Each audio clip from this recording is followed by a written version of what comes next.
What you guys, backing up your data is this easy. We're taking a look at the QNAP TS-464.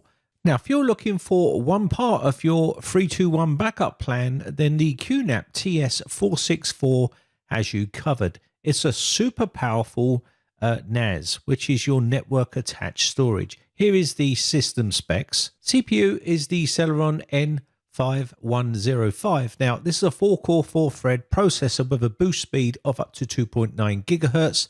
System memory is 4 gigabytes SODIMM DDR4, so that's 1 times 4, and we have a maximum of 2 times 8, which is 16 gigabytes of memory.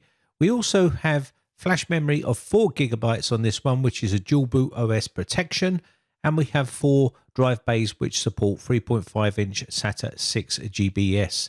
So pretty decent. So the drive compatibility is 3.5-inch and 2.5-inch SATA drives, and also 2.5-inch SATA solid state drives on here.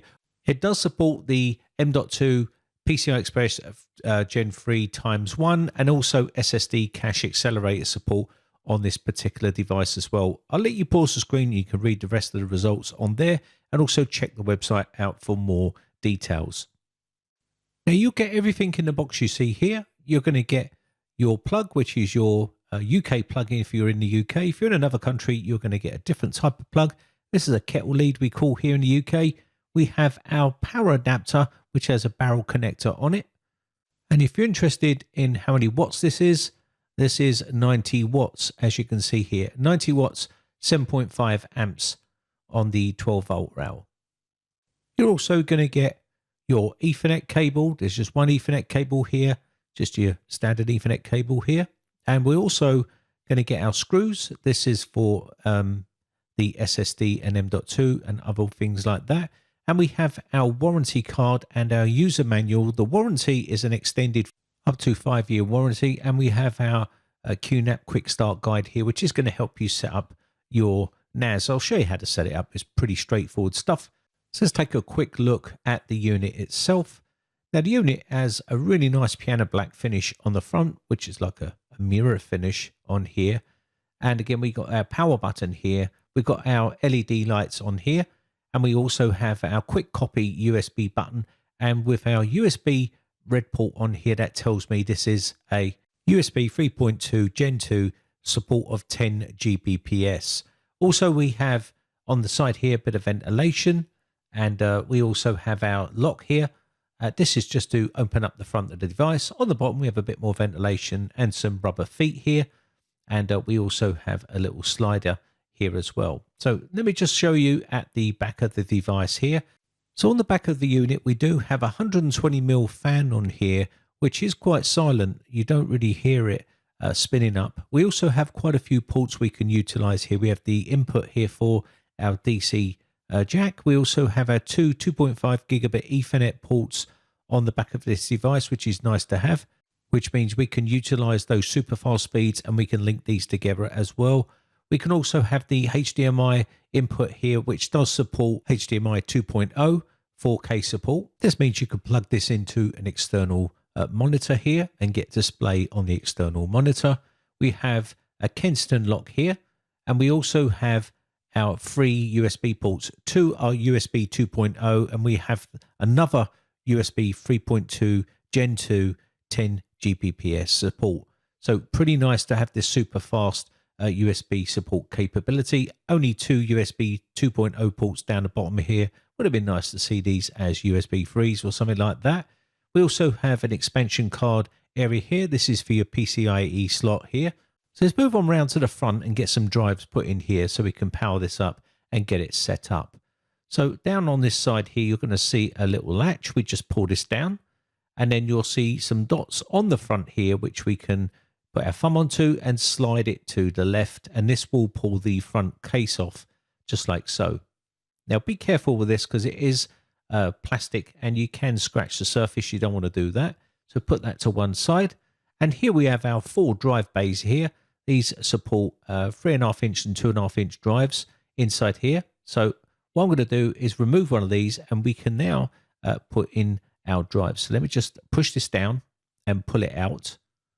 I've got the tripod right in front of me here, so it makes it a little bit more difficult. And you can see it's a toolless design made up of plastic here for this particular drive bay. There is a little bit of plastic I need to remove here. And once this is done, to put the drives in, it's pretty straightforward. All you need to do here is choose the drive of your choice, and we can slot this in and then just put in the toolless clips on the side here. So there should be an area down the side here that says pull. So I'm going to pull this little clip up here, and there's two of them, one on each side. Now, if you haven't started a backup plan yet, then something like this is essential for one part of your backup plan. You can have backups on your computer, then on your NAS, and you can have one in the cloud. So it really is essential. Now be careful with the front of this. Like I said, it is plastic. It is a bit of a dust magnet, and also you can scratch this very easily. So make sure you put this down onto a soft surface. So let's remove these new drives out of their protective bubble wrap, and then we can remove the drive out of this silver, anti-static silver foil, and we can start to insert it into one of our drive bays here. Now, you don't need to populate all 4 drive bays at once. You can populate 2 of them if you wish, or even just 1, but you won't be able to use RAID on 1 drive bay. So we're using these Iron Wolf drives here. I'm going to remove these and put it into the drive bay. Now, these just clip into position, and then we can insert this into the actual NAS itself. So if you want to start off with 2, you'll be able to use something like RAID 1. And if you have 4 drives all populated here, we can use RAID 5. Now, I'm not going to go into great detail about what RAIDs are and what you should select. I'll leave a link in the video description. You can read up about RAIDs and which one should suit you. So let's go ahead and get these drives in. So all you need to do is drop them into their little caddy here. Make sure you got them round the right way. And all you need to do here, once they're in, you should see the connector on the end here. And this is going to be pushing inside the actual NAS itself. And then what we need to do is put our retaining clip in. This is just going to clip the drive into place so it don't fall out. And you should hear a clicking sound, and then click this into position. Once you've done this, you can move on to the other side and then clip that in, and we can then insert the drive. So let's go ahead and quickly do that. All you need to do here is just slot it in and click it into position like so. Now this is what it looks like inside the NAS. If you're interested to see what it looks like, this is what they're clicking into here. And also on the right hand side here, you will see the memory slot here. So you can upgrade the memory if you want to. And again, you can take the casing off if you want to get access to other areas of the actual NAS itself. We're not going to be doing that in this video, but basically you should be up and running very quickly. So I'm going to be populating all 4 of these drive bays today. So I'm going to go ahead and click these into position. And all we need to do here is I've already got them all prepped and ready to go. Just slot them in. And these are hot swappable, which means you can pull these out when the device is on. But I would always recommend that you turn the device off and upgrade your drives if you want to upgrade them or do some sort of maintenance. It's always best to turn the unit off, in my personal opinion. So there we have them in position here. All we need to do now is get the plastic cover for the front and slot this into position here. And then just clip it in, and it should clip into place. And then we can lock this down on the side here. Make sure you can put the clip up to lock it so it don't fall off. And there we go. All we need to do now is power on the unit for the very first time. I have already took the liberty of plugging in the power cable and the Ethernet cable on the back. These will all start to populate once it recognizes all the drives. I'll quickly rotate the unit so you can see. We have our Ethernet cable going straight to our router, and we have the power adapter plugged into the device. And that is all you need to do. All we need to do now is head over to the computer. So let's go over there. And now what we need to do is download a piece of software called QFinder Pro from QNAP's website. And what this will do will detect our NAS drive on the local network. If you're running Windows, Mac or Linux, it will work on this particular types of operating systems. So let's go ahead and click on the software. It's always best to leave the unit running for at least 5 minutes or so, just to let it settle down and get recognized a bit. And then we can go next, accept their terms and conditions. And then you should see it under ticks in here. I'm going to leave these as is and go next and move on to the installation part. So let's go ahead and install this onto the computer. I'm running Windows 11 here. It works on Windows 11 and Windows 10. You can share some anonymous information with QNAP if you wish. Launch the QFinder Pro software, and what it will do is it'll ask you your region. I'm using global here, but the other one is China. Click OK, and now we have the QNAP QFinder open. You should see your NAS drive recognized here. If not, you can search for it, and you just refresh and it will search for it. You can see it's already found mine, and it's saying your server is not initialized yet. That's because we haven't set it up. So let's go ahead and do that right now. All we need to do next is click on yes, and this will get things ready for us and use the smart installation guide. So let's go ahead and click on this and move on to the next step. And you should see something like this. All we need to do here is continue to go to the site because it's safe. And now we can check our warranty service if you wish. I'll just quickly click this and show you. It just takes you to a web page, and you can check your warranty status here. But I'm just going to quickly close this off and go back to the installation guide. So click close, and you should see now Start Smart Installation. Click on the Start Smart Installation. You can see the model number of our NAS is recognized at the top. So just click on this and it will start the process. First things first, let's make sure we've got the latest firmware on this unit. It's always important that we update the firmware because this is what's going to patch any sort of security holes or anything like that, or any sort of security risks that have been found with previous generations. So update the latest firmware. It's very important. So I'm going to check for updates. It's found something, and then click on the update and we'll let the unit update itself. It will download the firmware, and you'll hear a few beeps going on in the background on your NAS. That's quite normal. And what it will do is once it's starting to install, it will basically go through a few reboot cycles here. So it's going to restart. And now we've completed our session of firmware update. So let's move on with the installation. It will take a bit of a countdown to restart. I'm going to check one more time to make sure we're fully updated. And now we can move on with the next part of the installation. Click next, and next we're going to see this area here, which is giving our NAS a name. So give it a recognizable name that you want to give yours. I'm just going to call mine storage, but you can call yours whatever you like. Call it office NAS, whatever you like. Give it a username and password, and check that confirm the password at the bottom. Once we've done this, we can now click on the next button. This next bit is just to set your date and time for your country where you are. I'm going to leave this to synchronize with the server automatically, and you can put it in manually if you wish. I'm just going to leave this to do it automatically. Next, we can set up our IP address. We can either obtain an IP address automatically using the DHCP, or you can set up a static IP address. If you want to get more deep into it, that's basically more in depth. You will need to set up a bunch of other stuff if you're using the static IP address. DHCP will do it all for you and obtain it automatically. So that's what we'll use for this video. Next up, we're going to go ahead and apply these settings. It's going to warn you that this will clear all of the drives of all the information on them, but it doesn't matter because these are brand new drives. So we'll let that apply the settings to our system. And then once this is done, this will give us access to the NAS itself, and then we can set up our drives and make sure we set up our storage pool, and then we can set up our new volume and things like that inside once we get to this stage. So that says congratulations, everything has been set up. So now we can go ahead and connect. It's going to ask us to sign in, so we need to put in our username that we set up and our password. You can set it to remember, and you can do a secure login if you wish. Once that's done, we should now say data protection, and basically just continue here and go ahead and accept these. Pull this down and accept these conditions, and we're going to continue, and then it should start loading the page up. There we go, we're in. Now you should see a bunch of places we can visit, which is control panel, file station, storage and snapshots, app center and things like that.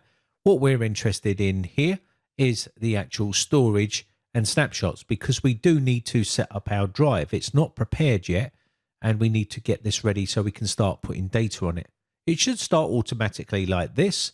If it doesn't start, you can always click on the storage and snapshots. I'll quickly close this off and show you.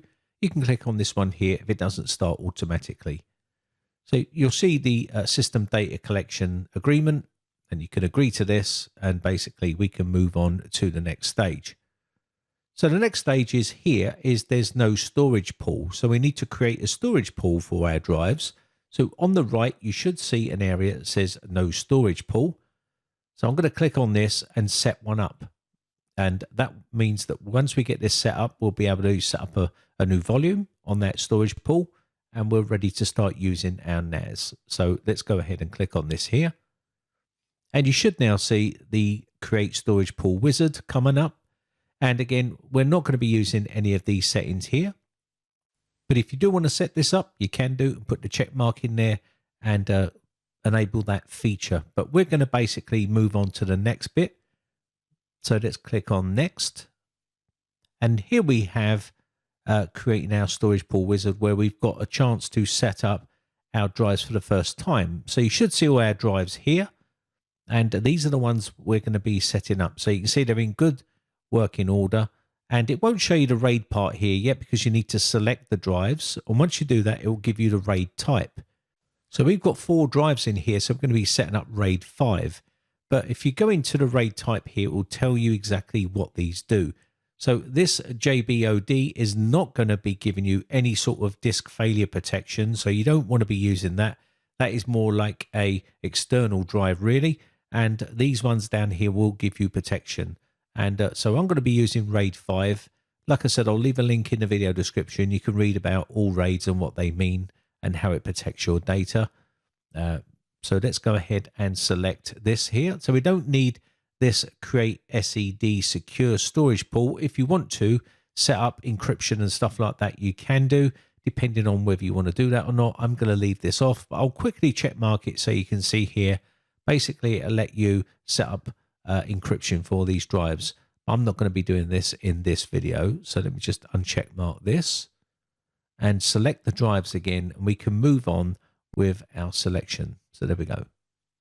So let's go and click on next. We've got this hot spare disk here as well, and you can hover over this and it will tell you exactly what this actually does.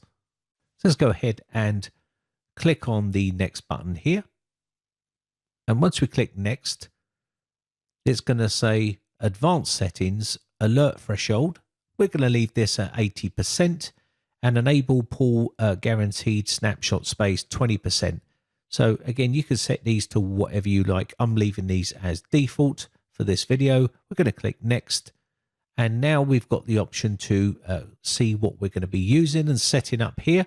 And now we can click on the create button, and this will create our RAID 5 for our 4 drives here. So let's go ahead and click on the create button and get this started. So it does take a fair bit of time, and it's going to take quite a few hours to create all of this stuff. So you can just leave it working away in the background, and you can see here it's going to basically allow us to do this next. Once we've got the storage pool set up, we will need to create a new volume, and this is where the pop-up box will pop up and ask you to create a new volume. If you don't see that pop-up box, don't worry, you can get to it on the storage pool here. You should see your storage pool being created, and basically all we need to do here is we can click on this and create a new volume inside that storage pool 1. So that's what we'll do here, and I'll quickly show you how to do this. So let me just quickly double click on this to open this up so you can see what it looks like. This is our storage pool 1 management, and you can see inside here. It looks a bit daunting, but there's nothing to worry about here. This is all working away for us and getting it all prepped for us ready. And once this is done, you should see some check marks there saying all good.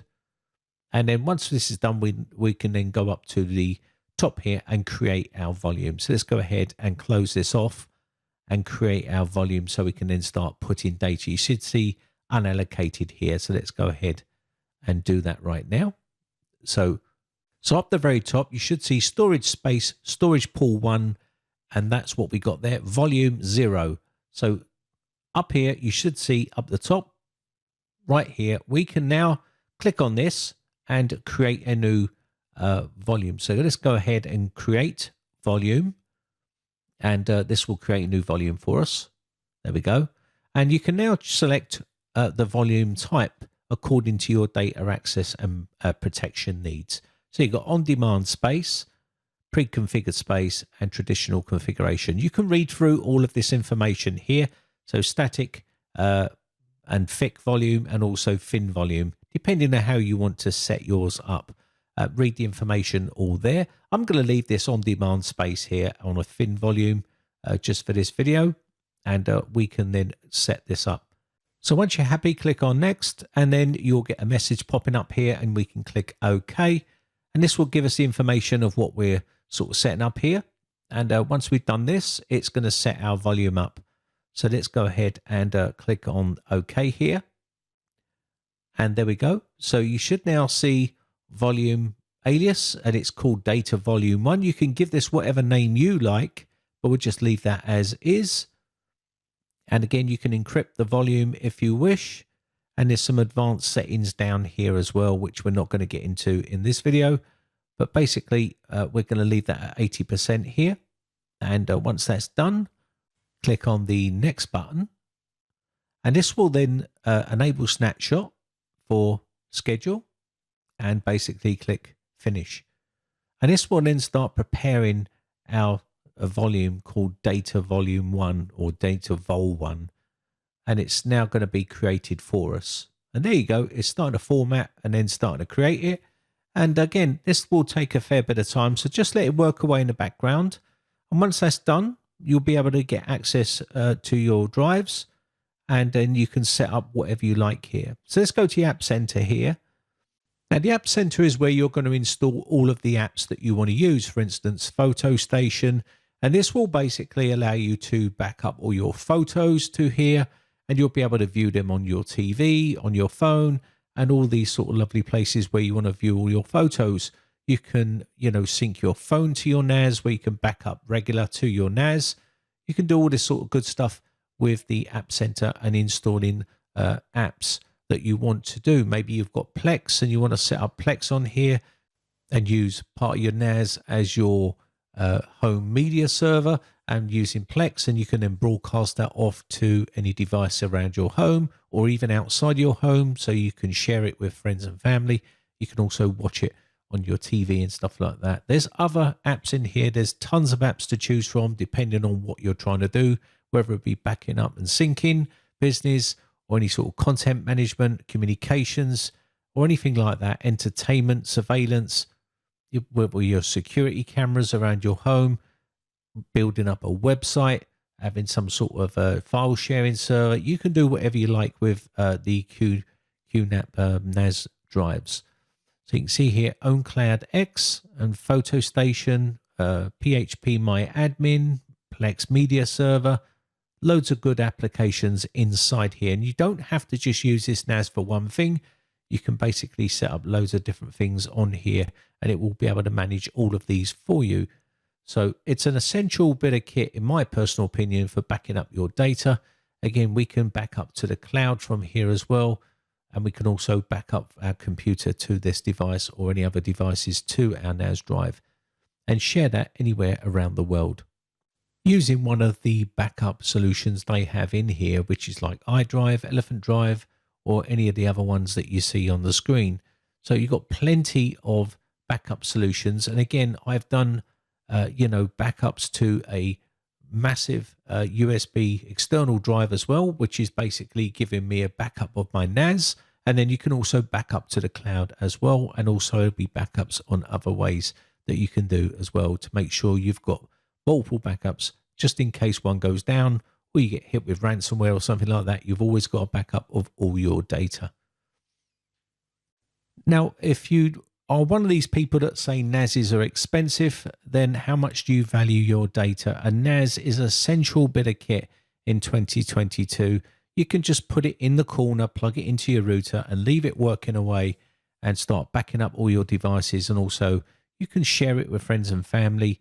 It's super easy to use. You can set up accounts in here. You can set up designated areas for friends and family to get access to it. All sorts of stuff like that. It's so powerful. And, in my personal opinion, QNAP is probably one of the best NASs on the market. Now, if you've never owned a NAS before, I know that the first initial layout for drives and also the NAS itself can be quite costly, but they will pay for themselves, and it also protects all of your, data. And that'll be all your photos and videos and everything else. These are all digital, and they're not like the old days where they're on some sort of paper format where you had to spend time scanning them and keeping them. Now it's all digital, and if it's gone, you lose it, your drive fails, you've basically lost everything.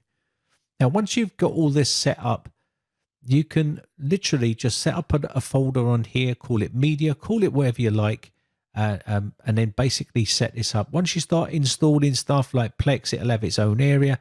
And again, you can share this, you can do shares with other people. And again, once you've got this on here, you can set the permissions for this particular folder as well.